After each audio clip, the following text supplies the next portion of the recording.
Hello and welcome back to the garage. Today we're doing something a little different still. I know we're not getting back on truck action yet. We'll be there sooner than later. We got some plans for the Dakota and the F-250. Sorry, bug in my mouth. Anyways, today we're getting on this mower. Now, you might be wondering, what is this beauty? Answer to that is, I have no idea. I would like to say it's a brush hog, but I couldn't tell you. It's been sitting for years and years and years. It doesn't look like it because it was sitting over there. Only thing that I know of that's missing is the other end of the PTO. Now, I did some measuring because I found one, not that one. And the outside diameter of this guy, I believe, was 1.16. And I did find one in our junk pile that the inside of this one is... I'm sorry, that one was outside was 1.18. Inside of this one was 1.16. Therefore, in my opinion, if I can take the grinder and shave 0.02 off of this thing, they ought to work. I don't know why they wouldn't. You might be asking yourself, why was that other one in the junk pile? That's because the other end was bad, which is not the end that I need. So that worked out pretty well. What's it off of and where'd it come from? I have no idea. But we're going to see if this thing works. That the gearbox does turn, did turn a minute ago. So that's at least good that I can get her to go. What's all that popping noise? I think this bearing's bad. Don't worry about that oil. For some reason the hose randomly started leaking. There are some other repairs that need done, like this piece needs welded back on. The cylinder here is a little bent, but if she works and doesn't leak too bad, I'm not going to worry about that. We'll weld that piece. We'll get that thing back on. We don't have any form of a jack that I'm aware of, so that might be a different road we got or different avenue to worry about. But yeah, so not today obviously, but next time you guys see me, we'll be getting into this thing. Which, if anybody wants to see how long this thing's been sitting, it was sitting right here. I couldn't get a good enough look at it, so I pulled it out with the skid loader. A raccoon was actually living under it when I pulled it out. I wish I was filming, but I wasn't. But anyways, let's get on that thing.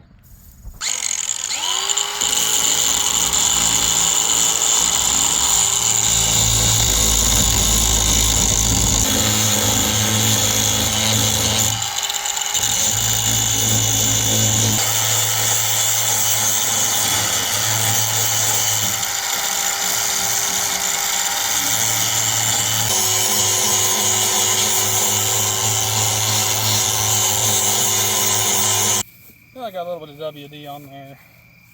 Been kind of cleaned off, probably go a little more, but let's see if she fits.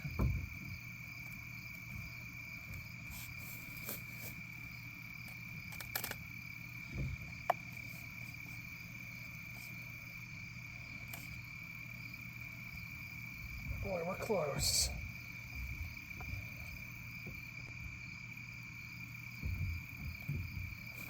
We are damn close.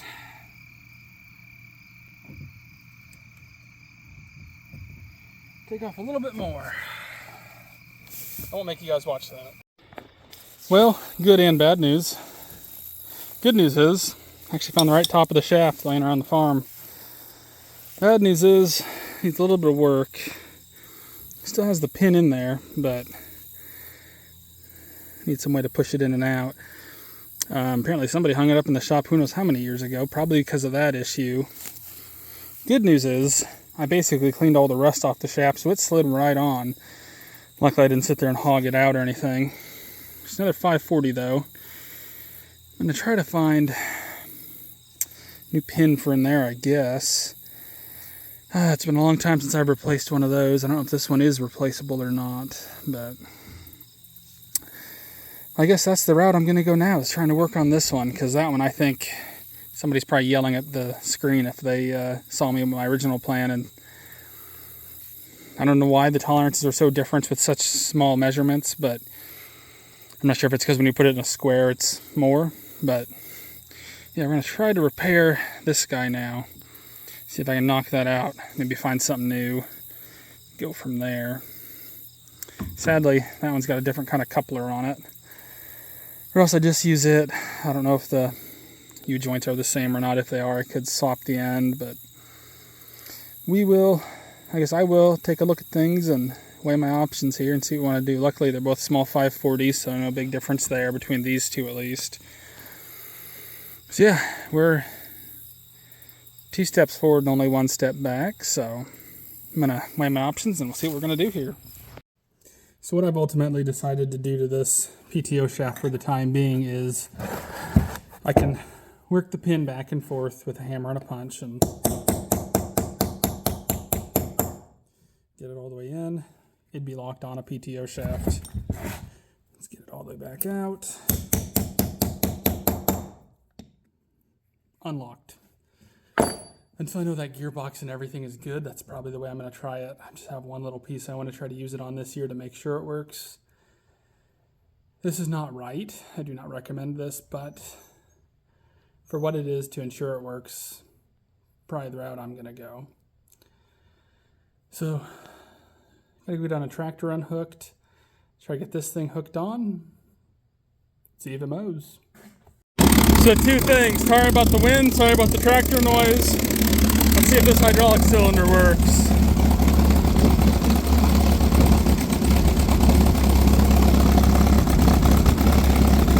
Oh, yeah. So that's a good first thing to try. Pick it up a little first. Now, let's see if the PTO will engage. I'm going to set you guys down while I set that up.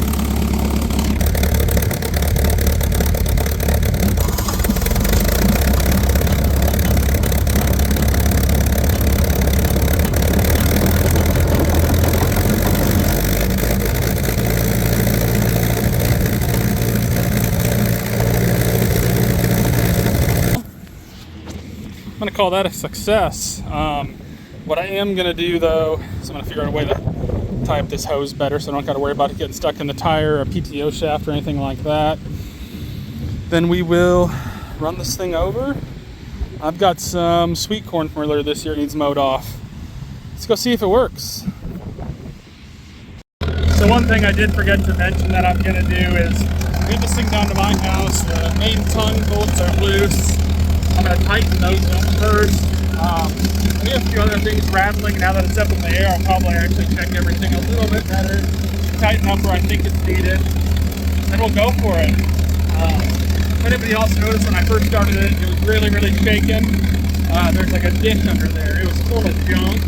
Once that all flew out, then it seemed to move pretty good. It wasn't seem like anything was too out of whack, so yeah, get it all spinning right again. So I'll get everything tightened up and then we'll see if she mows.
Well, as you guys can tell, the mower did a pretty decent job. This tractor didn't have power to mow it low.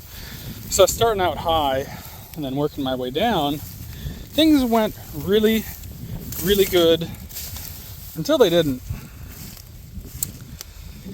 It's a problem. This thing felt tight prior to. I mean, there's still grease in there from greasing it.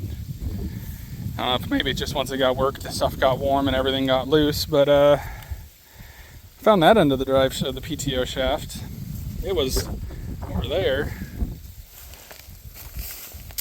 I have no idea where the other piece went though. Which, I mean, replace the U-joint, I got a mower again.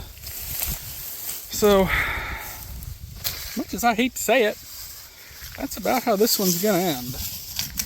You can't win them all, but I wouldn't call this a loss either. Because mower mows, gearbox works. I can replace the U-joint, that's no big deal. As long as I can find this other end of the shaft.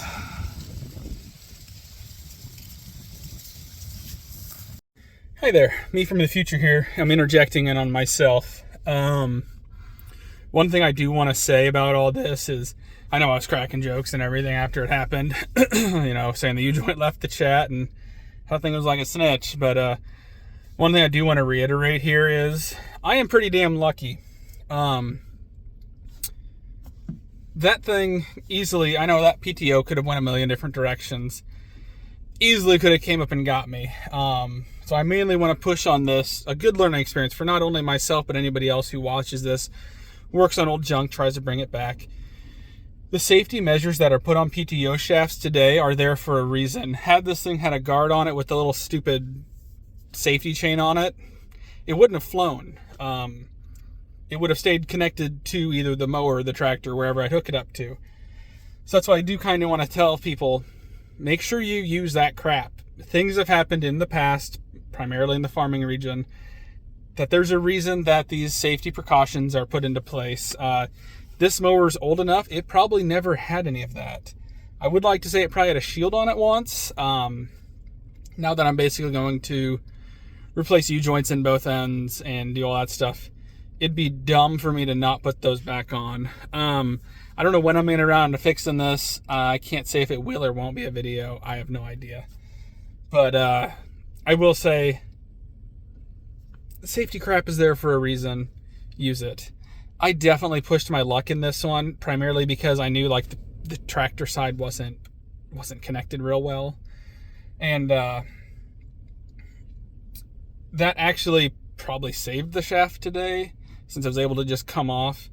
But regardless, it also could have torn up a lot of things had it just fell off and the U-joint not broke. I don't think it fell off. I don't think that's why the U-joint got destroyed. I think it's just because it's old. Had been sitting in the weather for who knows how many years, unused and ungreased basically. So there's probably a bunch of rust in there, and it probably just just finally ate its way through everything, and that's why it broke. I didn't hit anything hard, so I know it's not why it broke or anything like that. But regardless, the main point I'm trying to get across here is I got lucky. Don't play with this crap. Definitely be safe. If I was smart and if I had any foreshadowing or thinking ahead, I could have taken a chain and just like a little dog chain or something and loosely put it around there. But this is honestly the first time I've ever had this happen. I've been around PTO shafts my whole life. I've never actually had a U-joint explode like that. I've seen shafts come off, but I've always had the safety precautions in place. But if you're watching this, it's a good learning opportunity. So I'm the one that made the screw up. To be safe. I know I'm not always the safest person, but if you get lucky once, you might not twice. So heed my warning. Don't do stupid things like that. Which, in my own eyes, what I was doing at the time wasn't stupid. Looking back now, I could have made better choices. So that's at least one learning thing from this video for everybody and whoever watches it. So at the end of the day, at least everything's okay. I'll get this thing fixed eventually. Don't know if there'll be a video or not, but that's all really. Reviving this was kind of a success until it wasn't. Like I said, it worked really good till it didn't. The tractors didn't quite have enough power for it to be low in that thick of stuff, but you live and you learn. So thanks for watching. Till next time.